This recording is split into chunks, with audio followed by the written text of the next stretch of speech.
Yeah, I mean, I think it's a really important opportunity for us to, again, earn our way through another knockout game. Obviously, anytime you have the club has an opportunity to go for a trophy, you want to go for it. And so that's our plan. The training has been a quick turnaround, obviously, from a hard-fought Saturday match. So there's been a real focus on recovery in the group, making sure that we're, getting the guys prepared as much as we can for DC, but making sure that the guys are as fresh as possible to put in a really good performance in front of our home crowd in Geodis. And DC United's a team that we're familiar with, right? We've played them already 2 times, I think, and now 3 maybe. And so, I think, again, every time we've had an opportunity to play them, we've learned a little bit more about ourselves and how to go it. And so we just look forward to, again, taking those kind of little tweaks and opportunities to improve ourselves and put it back on display tomorrow night. Okay, we'll start with Ben and come down the line, and as always, feel free to ask too if you have them. BJ, in other games, it's maybe been a little bit harder to kind of take something from the last game, just since it has typically been a lot longer that you played the team, but I think DC was 2 weeks ago maybe. Does it feel at all like you've only played DC this season, and what can you take from the last game against them? Yeah, no, it's certainly a short turnaround, right? And so I think what we can take from DC is I thought, some of our moments on the ball could have been better. Ways that we tried to create goal-scoring opportunities could have been better. Opportunities to build pressure could have probably improved. So I think we'll take a lot of those learning lessons. At the same time, I think it's going to be a little bit of a different look, DC. You saw Benteke play last week or on the weekend, and, he's a big focus point for them. They have Aaron Herrera, who's going to be back, who's a really good player, had a great tournament, and congratulations to him playing with Guatemala. I thought they were really, it was really impressive to watch their run through the Gold Cup, something they should be proud of. So I think it'll be a little bit of a different look team, so it'll create new challenges for us, but we're preparing well this week for it. And then a huge match against Philadelphia last weekend, a big trip to Miami coming up this coming weekend. How are you attempting to kind of balance winning this game and putting out the strongest possible lineup while also kind of keeping an eye on maintaining form in MLS? Yeah, we kind of went through this same situation in May. And so we're leaning a lot about those experiences that we've had in May on how to sort of, keep guys fresh and balance this, I would say, your MLS season schedule and really being a competitive team and going for the Open Cup. So I think from there, we'll be able to field a really strong team. And our standards and expectations remain the same. If you want to be a top-level team and a club that really pursues trophies in your future, you're going to have to learn how to play congested schedules, and we're confident in the depth that we have in this team, and we're confident because we've seen guys step up, and it's going to be no different over the next couple matches. Jacob? Yeah, BJ, I wanted to ask about Walker Zimmerman, Jacob Schaffelberg, both those guys coming out from the Gold Cup. I know Schaffelberg was out listed with a hip injury on Saturday. I guess, what do you expect from him? Do you expect him to be and with Walker, when do you expect him to be available for you guys? Yeah, I mean, Walker comes back fine. Jacob still is questionable with the hip. It's kind of, we got to keep seeing how he responds each day. Walker's available for selection. Came back, today was his first day in training. Had some travel delays through the storms we keep getting here in Nashville. So again, just a little bit, we'll figure that out by the end of the day or tomorrow. But again, for us, I think we can still be able to field a strong team. And what do you think were maybe the biggest things you were able to pick up from Saturday against Philadelphia? Just having to play 10 men, having to play with 10 men. You went to maybe more of a compact system and really focus on taking away their set pieces and attacking for free kicks. How do you think that can help you against DC, knowing Benteke is such an aerial threat? Yeah, I mean, I think for us it was the first time we played down a man, and so it was not an experience you want to have to go through, but when you go through it, you continue to learn from it. And one of the biggest takeaways, I think, is how we have to be able to play and compete and still keep a mentality of that we want to win games, even when you come up with some of that adversity. And when you look towards something like the Open Cup, there's an opportunity that this game goes 120 minutes, and that's not something that we're going to be fearful of. It's something that we're going to embrace and say if we have to go 120 minutes, we know that we can go all the way down to the last second, the last whistle, the last play of a game, and still find a way to win and and if we have to go to penalties, then, we'll be prepared for that. So I think from us, it's just knowing the group has a strong mentality that we're willing to do whatever it takes for as long as it takes to find a way to get 3 points or to advance in the next round specific to the Open Cup. BJ, we were talking to Jack Mayer earlier, and he mentioned the sort of now all the words you were saying, the belief is kind of coming true with this unbeaten streak that you have going on.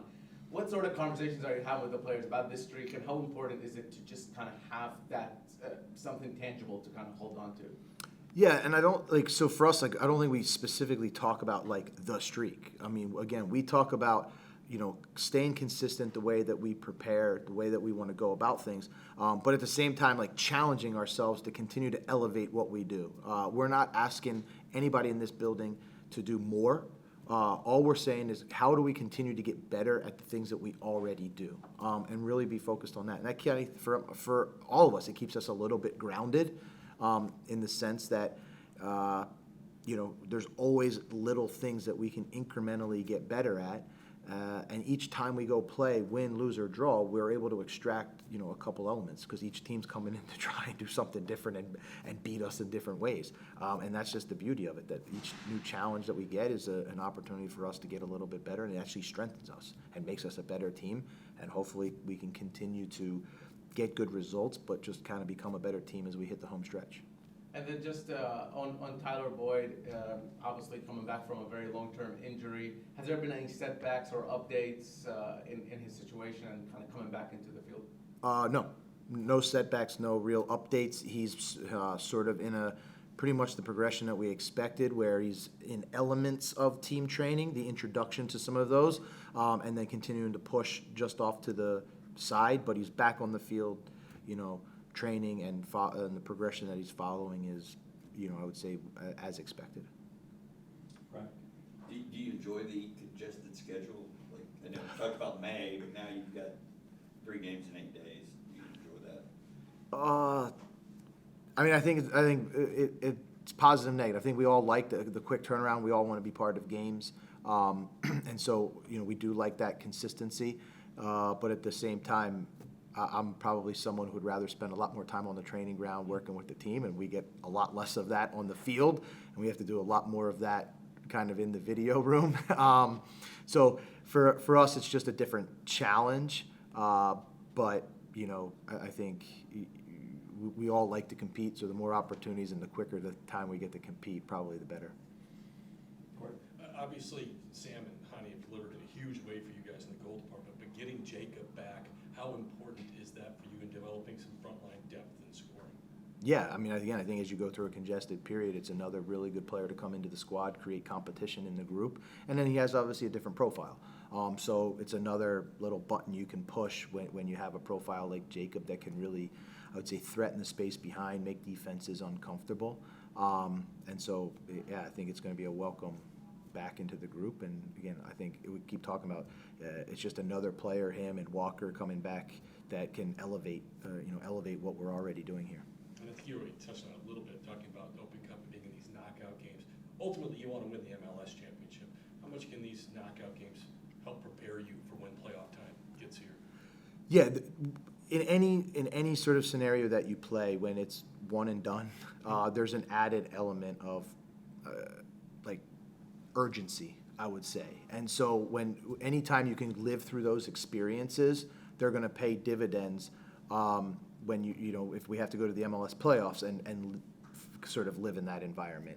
And they come few and far between, right? You can't create that anywhere else. A regular season game doesn't have that. So you really have to be able to extract that information from the group and let them live those experiences and live that feeling of urgency in a knockout, and then you kind of bottle that up and try to reflect back on it when you need to use it again. So this tournament is very important to us. These knockout games like tomorrow night is really important because we know that hopefully we're successful, but either way we'll take it and hopefully earn the opportunity to apply it later in the season. We'll go to Charlie on the Zoom. Hey BJ, can you hear me? I can, yes. Hey, this is Charlie Bone from MLSsoccer.com. Thanks for your time. I'm writing about Sam this week, and I was just hoping I could ask you for maybe a little insight into what you've learned about him as a player and as a person, you know, this season, maybe a little bit about what makes him tick and how you've used that to kind of help him find his best level.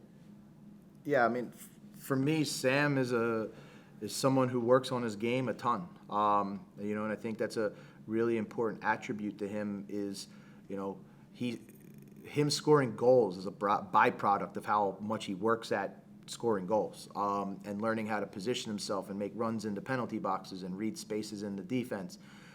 In addition, I think he's got a really good level of self-awareness about himself as to where he prefers to score from. And then collectively as a group, the group has responded in, you know, I would say setting him up and setting Hani up, and all the contributions that we've had throughout the year in goal scoring is that we want to put goal scorers in goal scoring positions. And we know where he likes the ball, and it's our job to sort of recreate those, I would say, scenarios as much as possible. And, you know, I think his commitment to that is what has really, I think, stood out to me. And also, what would the Golden Boot, not only winning it, but maybe just having that chase, mean for both Sam and the team to kind of maybe have that little goal to strive for? I mean, I would say for us, we're much more focused on team goals. We know individual accolades, individual accomplishments, individual recognition for all of us will come if the team's successful. And, you know, I think we've really bonded behind that and that belief in this group that, you know, being focused on having a successful team season and representing Nashville and giving them as many wins as possible this city, then all of the other things will be extra for us.